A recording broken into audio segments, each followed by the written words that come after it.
Ladies and gentlemen, please direct your attention to the screens at the front of the room for an awe-inspiring display of teamwork. I'm going to grab this clicker from Brooke. Please observe Little League football. Beautiful, isn't it? Oh, little kid tripped. Oh no. Oh no. Yeah. Now wait, watch the coach. Watch the coach right here, this guy in the front. Oh, he's so frustrated. How hard can it be, guys? How hard can it be to run through a banner? How hard could it be to answer the phones? You see where I'm going here? This is a pen. I have a question for you all. If I were to apply pressure to this pen, where is it going to break? Which part? Right in the middle. Right? All the pressure goes into the middle. You've got your advertising, you've got your marketing, your website, your truck wraps, you got your sales guys, your installers. Who's in the middle? The person who answers the phone. See, it's fascinating. As HVAC contractors, we want the customer to call us when something goes wrong. My heat went out. They should call you, right? Not the other guys. My air conditioner's blowing warm air. You want them to call you. We put so much effort, time, money, and energy into getting that customer to call us with our websites, our ads, our billboards. The way we train our sales team, it's all to get that customer to call you. And they do. They pick up the phone. They dial your number. They're excited. They've got high expectations. I just had Amazon deliver a package to my house yesterday, and it took them 48 hours to get it there. That's amazing. I went to Chick-fil-A the other day, and you know what they said to me? My pleasure. It's my pleasure to serve you, Zach. They made me feel like $1 million. Took something back to Nordstrom. I return it, no questions asked. I've got high expectations. All the other brands in my life are treating me like royalty. So I get on the phone with my local HVAC contractor, and all I get is, oh, I'm sorry, we don't offer pricing over the phone. Oh, I'm sorry, we don't have any availability today. We're booked out for at least 3 days. Or I'm just in the office. I am not a technician. All my guys are busy. Do you see the problem here?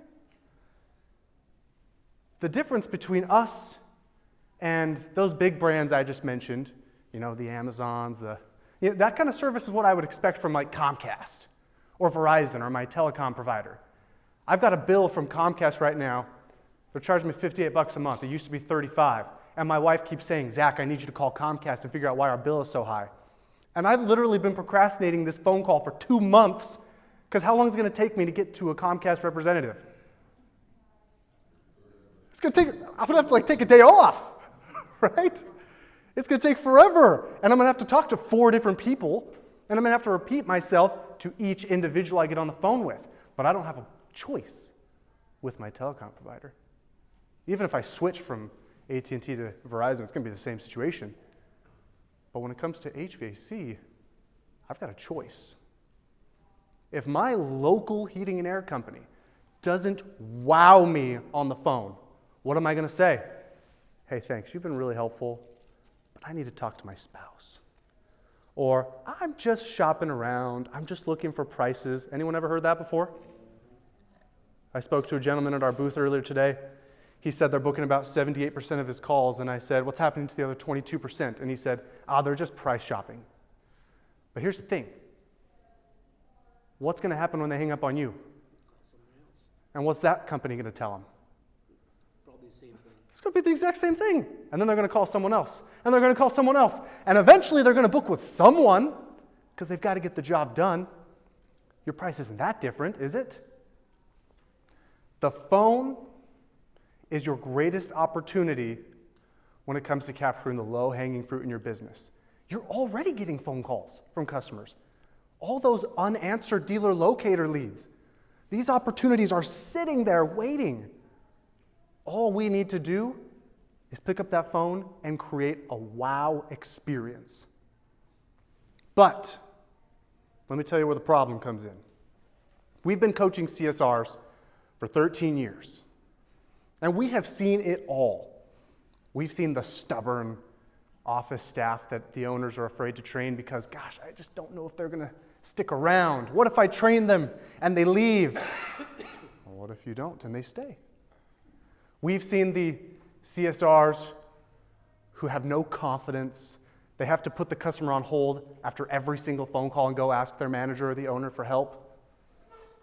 We have seen all of it, folks. And the biggest problem is that the CSRs have never had success be defined for them. Nobody's ever sat them down to say, let me tell you what your job is. I need you to know how important you are to this operation. Who's the first impression of your company? Anybody? That's the person who answers the phone. You got it. It's the person who picks up that phone call. It's not your ads. It's not your billboards. It's not your truck wraps. Customers give passive attention to those things. The first time they give you their undivided attention, it's the person who picks up the phone. You see, we're shouting to get their attention in our advertising, in our messaging, our radio ads. We want to shout and be loud so that they will notice us. But then when that customer service rep answers, they can whisper, and the customer will hear their every word. Why? Because they want to. And so here we are, putting all of our effort into the part of our business that the customers pay the least attention to, and we're neglecting the one that the customer actually wants to hear. We're not investing in the CSRs. We're not teaching them what their job really is. Now let me tell you what their job really is. Your CSR's job is to do 3 things. Number 1, book at least 85% of your phone calls. Not just the calls they think are good, all of the calls. Even the one who just wants a ballpark price. Even the one who wants service today but you can't get out there for 3 days. Even the one who's angry because they just called 4 other companies and it's just not a good lead.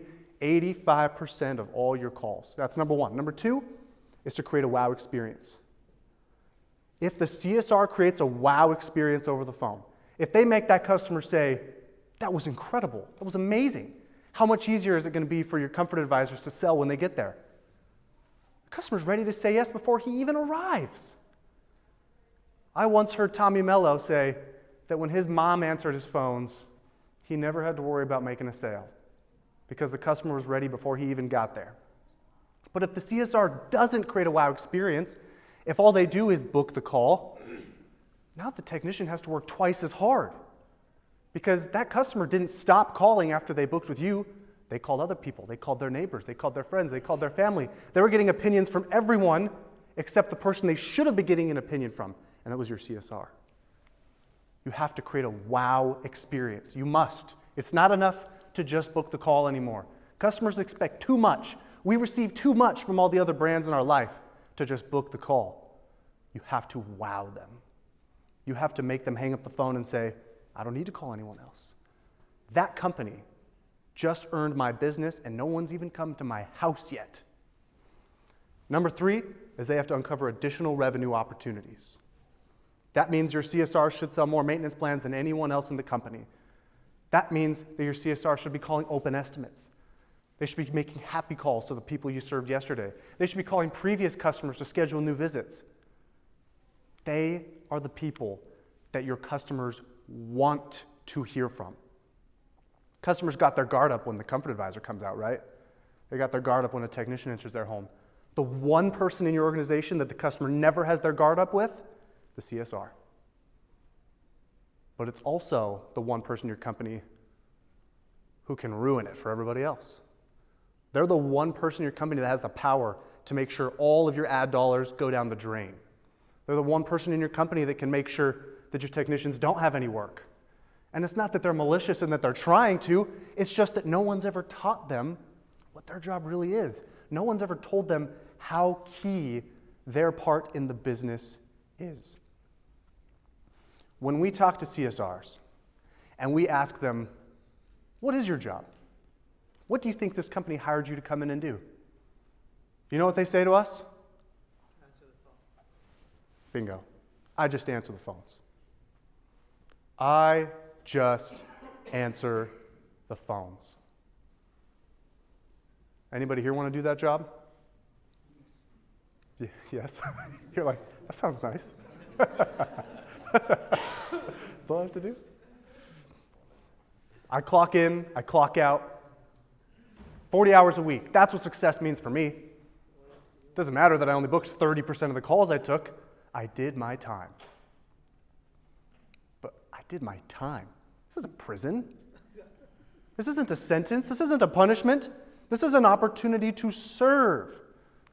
People complain to us all the time, I wish my CSRs were more proactive. I wish they would call these customers. I wish they would answer the phone. I wish. And my question is always the same. Have you told them you wish they would do that? Have you taught them? Have you given them the tools that they need to be successful at that job? I was listening to some phone calls last Friday. Every Friday I do a show called This Call May Be Recorded. We listen to customer service calls, we coach them up live. And I listened to this phone call where the CSR picked up the phone, sounded like she'd rather be doing anything else in the world because she's doing payroll and she's got paperwork and warranties and permits to take care of. And so that phone rings and she's like, thank you for calling Awesome Plumbing and Heating. This is Zach, make it quick. And you could tell in this CSR's voice that she did not want to be on the phone right now. Customer asks her, how much you guys charge to do an inspection on my AC? It's $99 for us to come out, she says. How many of you want to pay $99 for someone to come out? No. Nobody wants to pay $99 for you to drive to their house. Now, of course, you and I know there's a lot more to it than that, but they don't. As far as that customer is concerned, they're paying $100 for you to drive to their house. No wonder you're losing those calls. There's no value there. No, you tell that customer, hey, that's a great question. What we do is we send out a licensed technician. He's backed by our company that's been in business for 30 years, so you're in excellent hands. He's going to come out in a fully stocked truck with all the parts and tools he needs to get started on the work right as soon as he gets there. Then he'll do a thorough inspection. He'll look over your unit to determine the cause of the problem, after which he'll sit down with you, do a little in-home consultation, and present you with your options for moving forward. That includes pricing. To have him come out and do all that, it's only $99. So when would you like us to come out? Do you see the difference there? How many more calls would you book if your CSRs did that as opposed to it's $99 for us to come out? That would make an amazing difference. But do your CSRs know how to do that? Anyone ever told them how to do that? Some of you are nodding yes. Is anyone holding them accountable to doing that? So I'm listening to this phone call. CSR says it's $99 for us to come out. Customer goes, oh, okay. So he's asking questions, trying to investigate what the company's offering for that $99. And then there's a pause, a little bit of silence. And you know what this customer says? He says, well, I guess I have no other choice. No other choice? That can't be why the customer books with you, because they have no other choice. They might book with you today, but will they remember you next time something comes up? Will they remember you the next time they have a problem? They can't book with you because they have no other choice. They should book with you because you are the best choice. And that should be obvious by the time the CSR hangs up the phone. If it's not, we've got work to do. We've got to improve that experience so that the customer is ready to move forward before the technician even arrives. They don't just answer the phones. They are the first impression of your business, the last if you mess it up. I heard another phone call a couple weeks ago. This CSR, once again, sounded like she'd just been interrupted. And at the end of the call, this customer was so upset by the unwillingness of the CSR to help him that he said, you know what? I'm quoting you exactly from the call. He said, I will go to the ends of the earth to make sure my neighbors never use you guys. Click. Wow. Main Street, you just lost Main Street's business. Everybody on Main Street now hates you. Now that's dramatic, of course. That's not going to happen to most people. But you know what the CSR said after? That's fine. I need to get back to my payroll. I need to get back to paperwork. When the customer calls you, they're expecting someone who's going to take ownership of their problem. They're expecting someone who's going to wow them, blow them away with a high level of service. Someone who's going to clearly communicate what they can expect for having you come out to their home. But most of the time what they get is someone who sounds like they'd rather be doing anything else, someone who lacks confidence. And if your CSR struggle with confidence over the phone, they're getting people who don't have confidence. They're getting people who aren't listening to them, who aren't asking them questions. There's no empathy, there's no reassurance that you can help. And the CSRs aren't even asking for the business. They're just answering the customer's questions and waiting for the customer to say, sounds great, sign me up. But you've got to proactively ask them, so Mr. Jones, when would you like us to come out? I hear CSRs all the time who pick up the phone and they answer all the customer's questions. How much you charge, what's your availability look like, what kind of systems do you have, can I speak to a technician? CSR answers all these questions and then the customer says, great, you've been very helpful, I'll call you back. And that CSR thinks, yeah, that was a good call. I was very helpful. I answered all the customer's questions, but that's not your job. Your job is not to answer their questions. It's to get them on the schedule. They have a problem. They are in need. It's 90 degrees outside and they don't have air conditioning. You answering their questions didn't solve the problem. That's what the CSR needs to do. The CSR's got to take ownership. They've got to ask for the business. They've got to build value before they present the $99 fee. And they've got to show sincere gratitude for that customer. They've got to let the customer know how grateful they are that they called you. They could have called anyone else, but they called you. And we need them to know how grateful we are for that. If you do these things, it's not just that your business will get better. It's not just that your calls will sound better. It will change your business forever. Because now, should we answer that? Should we?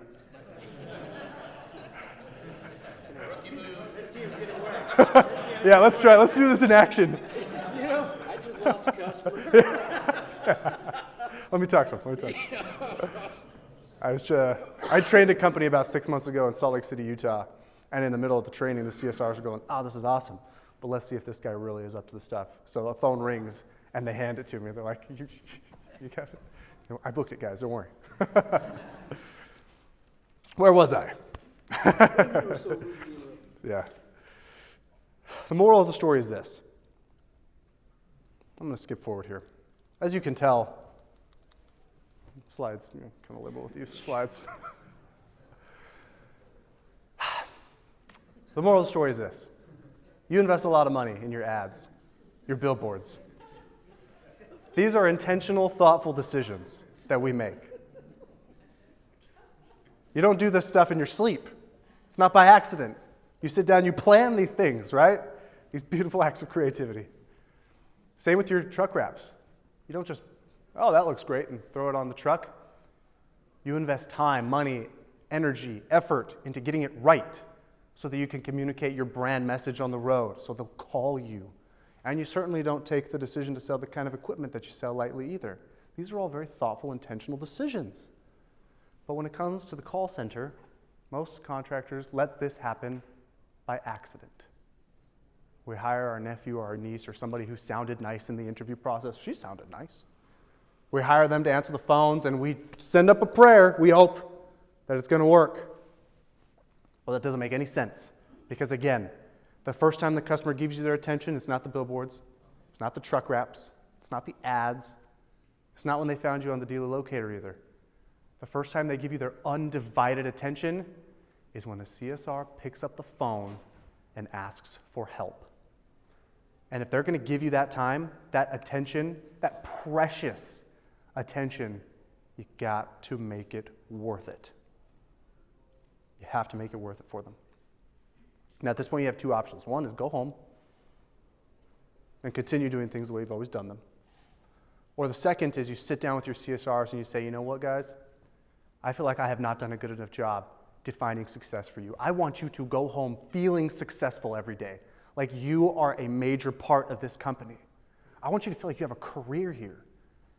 And so we're going to invest in getting the customer experience right. I want you to know that you are the linchpin. You're the one in the middle that makes sure all the investments we're making into growing this company are worth it. And that's what I challenge you to go home and do. When people ask us all the time how much we charge for coaching and they're talking about pricing, I tell them, oh, it's $300 a month per CSR for coaching. And they go, oh, man, $300. I'm like, what do you mean $300? What's your average ticket? If the worst CSR in our program, if they're the worst CSR we ever coach, they'll book at least one more call a month. At least. It's easy if you focus on it. If you put the intention and focus into your customer service department that you do on the other parts of your business. And so again, I challenge you to go home and treat customer service like the precious resource in your business that it is. Treat your CSRs like they are the first impression a customer gets of you, because they are. But again, they're the last if you mess it up. Thank you very much.